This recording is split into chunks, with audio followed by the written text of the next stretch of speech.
제일 먼저 주주 명부를 적어놓은 스캔본, 그리고 임대차 계약서 스캔본, 법인 인감도장이 찍혀있는 하얀색 A4 용지의 스캔본 파일, 이렇게 세 가지 파일은 미리 준비하시고 시작을 하셔야 합니다.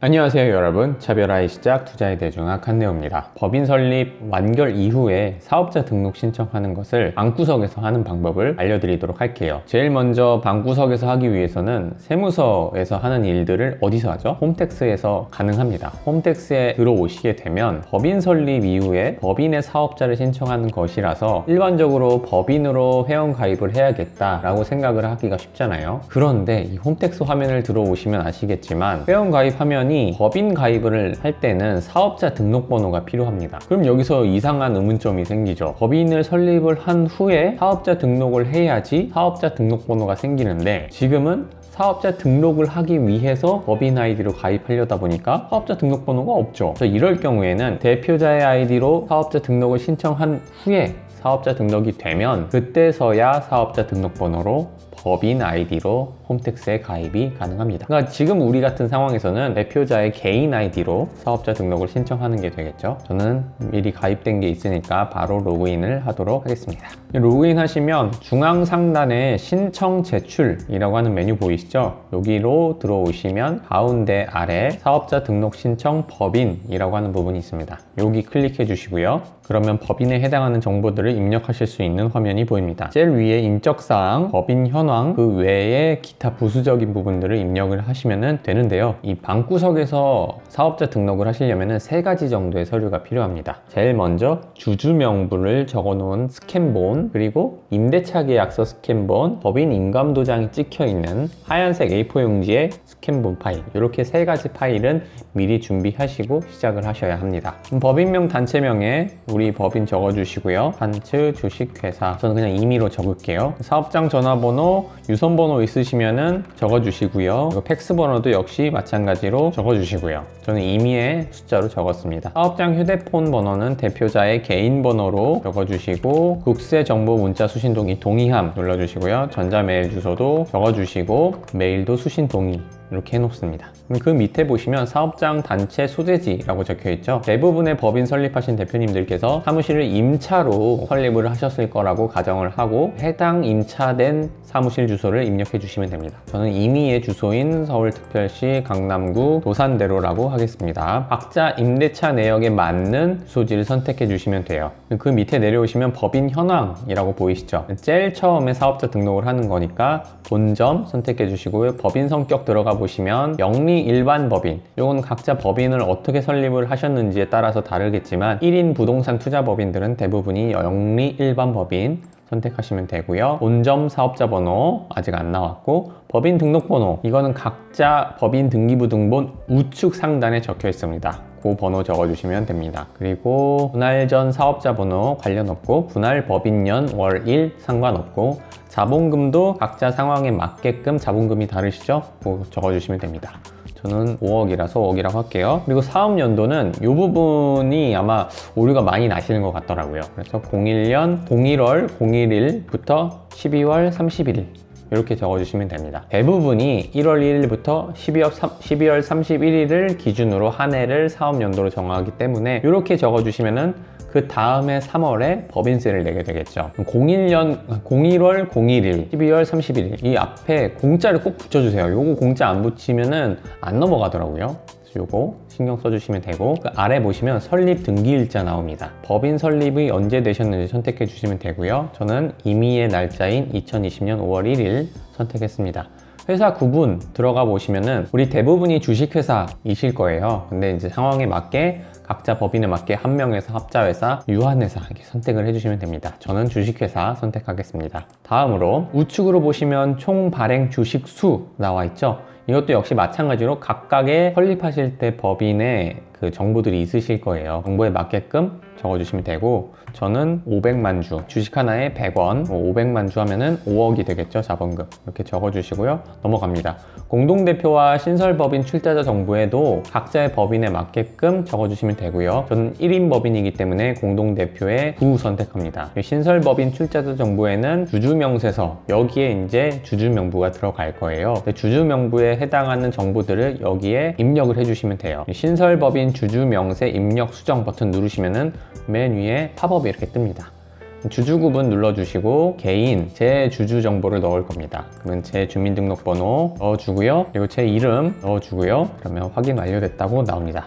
제 연락처 적어주시고 임원 여부에 여부 되어 있는데 제가 대표이면서 사내이사이기 때문에 저는 여 적겠습니다. 주식수는 저 혼자 다 갖고 있기 때문에 다 적어주고요. 지분율 100% 5억 등록 이렇게 넣으면 이제 제 정보가 들어가게 되고요. 신설법인 주주명세서 등록 요 메뉴 선택을 하시면 되겠습니다.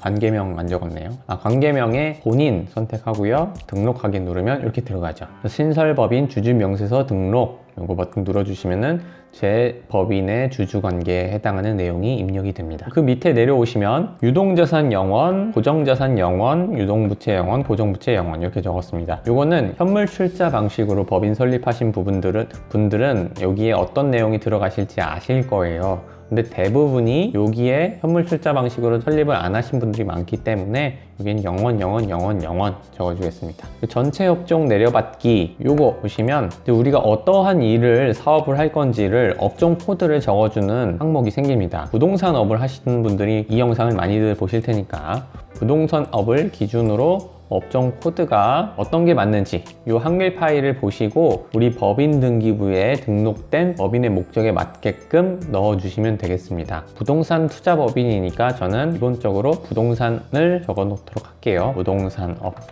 아무거나 일단은 넣겠습니다. 그래서 등록하기 주업종 넣었고요. 그 다음에 부업종 경영 컨설팅 혹은 뭐 광고 대행업 이런 것들이 있을 수 있겠죠. 이렇게 하면 부업종 이렇게 들어가게 됐습니다.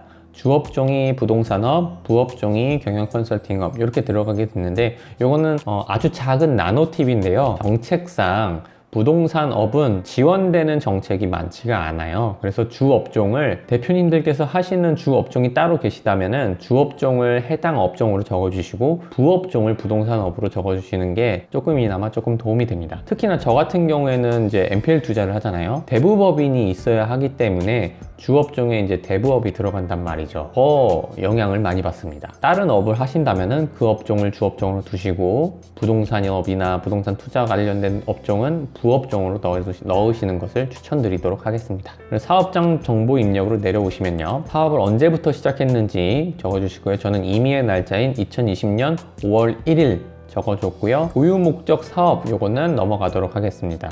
고유 목적 사업 게시일자 넘어가시고요. 용업원수 저는 한 명도 없기 때문에 0명 적어주고요. 부가세 여부는 면세사업자인지 일반 과세사업자인지를 나타냈는데 면세사업자 운영을 하시는 분들이라고 하면 본인들이 아마 알 거예요. 그래서 대부분이 일반 과세사업자인 여 선택하시면 되겠습니다. 그리고 임대차 내역은 우리가 사업장 빌린 거 그거 적어주시면 되거든요. 대부분이 임대차를 통해서 사무실을 빌렸을 테니까 타인 소유 눌러주시고 얼마나 우리가 점유를 하고 있는지 적어주시고요. 임대차 입력 수정 버튼 누르시게 되면 맨 위에 팝업이 또 하나 뜹니다. 임대차 계약서를 통해서 사업자 등록번호와 대표자의 이름을 알맞게 적어주십니다. 이 정보는 임대차 계약서에 나와 있는 정보를 기준으로 말씀을 드리는 거예요. 부동산 주소도 우리가 빌렸었던 사무실의 주소를 적어주시고요. 그리고 계약일자 역시 마찬가지로 임대차 계약서에 나와 있는 날짜로 적어주시면 되겠습니다. 계약 기간도 마찬가지로 저는 이제 임의의 숫자로 입력을 했지만 임대차 계약서에 나와 있는 숫자로 적어주시면 되겠습니다. 보증금 전에 300 해주시고요. 임대인 전화번호 역시 마찬가지로 적어주시고 우리가 점유하고 있는 면적도 적어주시면 끝입니다. 임대차 내역까지 여기에 들어간 게 보이시죠? 밑에 내려오시면 사업장 유형 선택과 선택사항 그리고 사이버몰 중기 화물 운송 사업자 이렇게 나와 있는데 1인 부동산 투자 법인 같은 경우는 다 여기에 이제 입력할 내용이 없어요. 그래서 저장 후 다음 눌러줍니다. 아까 제일 처음에 제가 말씀드렸었던 주주명세서 그리고 임대차 계약서 사본 법인 도장이 찍혀져 있는 A4 용지 이렇게 3개의 스캔 파일이 필요하다고 했었죠. 그 스캔 파일에 맞게끔 여기에 첨부를 해줍니다. 여기 주주 또는 출자자 명세서에 주주 명부, 그리고 법인 도장에 A4 용지에다 법인 도장 찍고 스캔한 스캔 파일 넣어주시고요. 임대차 계약서 4번에 임대차 계약서 넣어주시면은 끝입니다. 이렇게만 넣어주시고 맨 밑에 내려오시면 다음 버튼 눌러주게 되면은 우리가 세무서를 가서 세무서에 비치된 양식을 통해서 그 양식을 작성하고 제출을 하는 그 과정을 이렇게 방구석에 앉아서 빈칸 채우기만 했는데 이렇게 떠요. 제출 서류 확인하기, 이 확인 버튼을 통해서 미리 볼 수가 있습니다. 하려고 하는 업종에 맞게끔 신청이 되어 있는지 다시 한번 쭉 읽어보시고요. 그리고 맞다고 하면은 여기 우측 아래에 신청서 제출하기 이 버튼을 누르시면은 끝이에요. 쉽죠? 클릭하시면서 자기의 상황에 맞게끔 입력을 해주시면 되겠습니다. 그럼 보통 이렇게 신청서 제출하기 버튼을 누르고 저는 보통 다음날 바로 사업자 등록증이 나왔거든요. 역시 마찬가지로 세무서 가실 필요 없이 집에서 바로 출력을 하셔도 무방합니다. 그런데 사업자 등록증이 나온 후에 그래도 세무서를 한번 방문하시는 게 좋아요. 이유는 전자세금 계산서 보완카드라는 것을 발급을 받아야 합니다. 이게 뭐냐면요, 우리가 아까 부가세 여부에 여라고 선택을 했잖아요. 매출이 발생을 했을 때 전자세금 계산서를 발행을 해줘야 하는 일들이 종종 생깁니다. 그럴 때에 전자세금 계산서 발급용 인증서를 발행을 하게 되면 추가적으로 또 돈이 들어가요. 우리가 인터넷 뱅킹 할 때 보안카드를 사용을 하는 것처럼 그 공인인증서를 사용하지 않고 보안카드에 이렇게 비밀번호가 적혀 있거든요. 이 번호들을 사용을 하시면 전자세금 계산서를 무료로 발행을 하실 수가 있습니다. 사업자 등록 신청이 완료가 되면 법인 인감증명서, 법인 등기부 등본, 그리고 대표자의 신분증, 이렇게 세 가지를 챙기셔서 사업자 등록증도 빳빳하게 받아오시고 전자세금 계산서 보완카드 이것도 발급 받아오시는 게 좋습니다. 여기까지 하시면 사업자 등록까지 이제 마치게 된 거거든요. 마지막 남은 게 사업자 통장. 이게 가장 큰 허들입니다. 사업자 통장 만드는 것까지가 법인 설립을 하고 운영을 하는 것까지의 마지막이에요. 두 번째의 큰 허들을 넘으셨고 마지막 세 번째의 허들은 다음 영상에서 제가 찾아뵙도록 하겠습니다. 오늘은 여기까지 하고요. 저는 투자의 대중화 차별화의 시작 한대호였습니다. 다음에 만나요.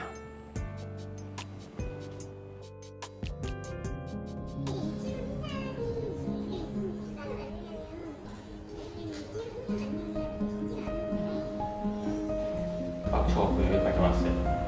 인맥으로 왔어요.